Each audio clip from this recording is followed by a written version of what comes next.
Hi, Donna Ottaviano-Britt here, and we're going to do something a little bit different on this episode. You might need some paper and you might need a Sharpie because you're going to build your story because your story is worth telling.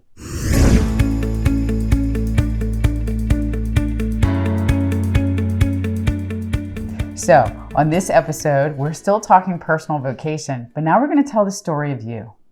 And this is a little exercise. I'm privileged to actually help leadership teams in parishes or even on parish missions to help people see that they have a story. So what do joyful disciples do? They talk about Jesus. And they talk about Jesus with someone else, right? What is that? Is to make disciples, is to sometimes introduce people to Jesus, sometimes to help people return to Jesus. That's what the joyful disciples do. But sometimes we think it's hard to do that. Sometimes it's easier to talk about Jesus through the lens of what Jesus has done for us. So I want to share with you a little exercise that I think can really help us have all of our stories at the ready so that we can help another person entertain the idea of Jesus being a part of their life or a return to their life or to draw closer. That's really what we're trying to do. So think about here in this season of Lent, what is it like to really live this season and actually help another human being, because that's really how it happens, is to help another human being find their way to Jesus. So what I want to share with you is a little exercise around telling your story. And what you'll need is a piece of paper, maybe a marker or a Sharpie that looks like this, and we're going to build your story. So if you see this piece of paper, right, I've turned it horizontally. I've also gone to the trouble of making it sort of lavender, Lent color. And I've written my story across the top and a long line across the middle, horizontally. And this is really an exercise in trying to see, what does my life really look like on a timeline? Because what you'll do after you've created this is you're going to go to the next phase and it's going to wind up looking like this. All these perpendicular lines are going to have your joys, important people, important events, sad times, hard times. And you'll start to populate those things and really look across your life at all the things that have happened to you. You see, because God's been forming you, and so have these other people, these other disciples across your life. So think about kind of maybe what goes over here in the early days. For me, my timeline, I went all the way back to 1937 when my dad was born. All my sacraments are on here, right? Some really tough moments. When I married Joe is on here. The death of my brother is on my timeline. When I left a previous job, when I came to this job, when I met certain people, it's all on here. And it's a fabulous journey.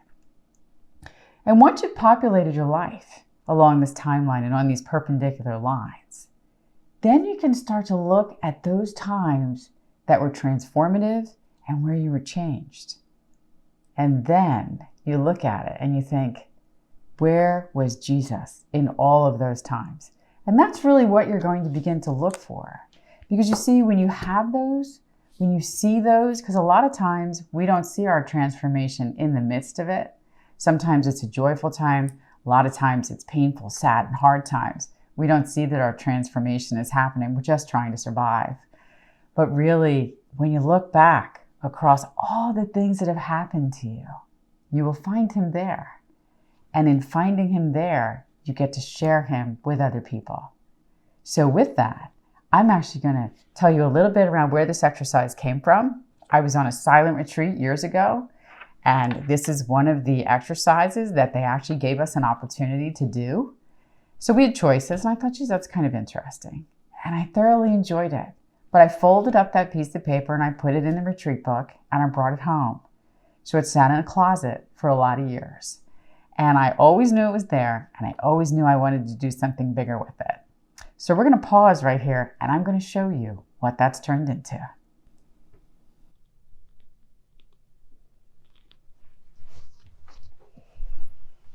Okay, so this is what that piece of paper from that silent retreat has turned into.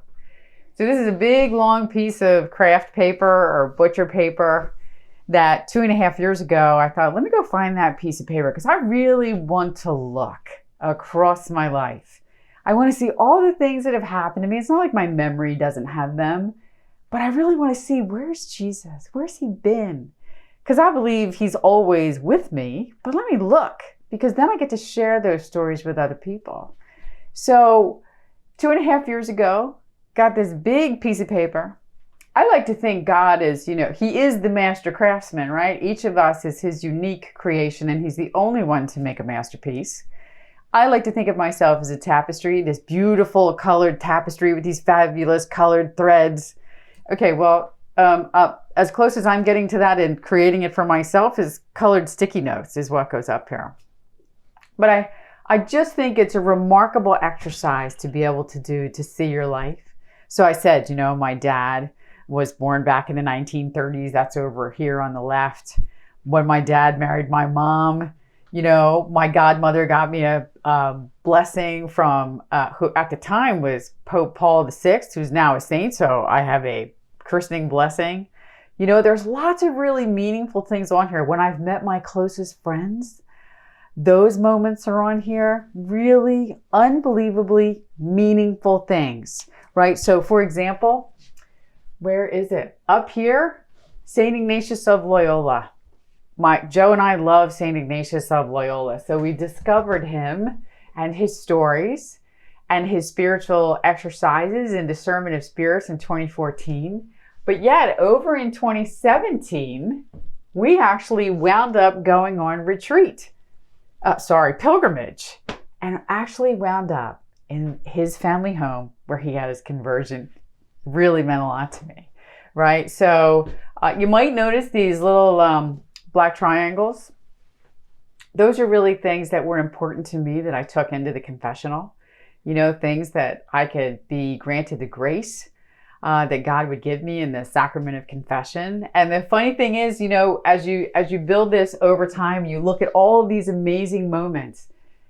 This exercise has permitted me to talk about Jesus in so many different ways because I understand these stories and I understand where he's been. Now, my sticky notes have gone over to this far wall a number of times, and so an exercise is to squish them all back further so there's more room. Because periodically, Joe's like, are we going to paper the whole room in this brown paper? And I say no.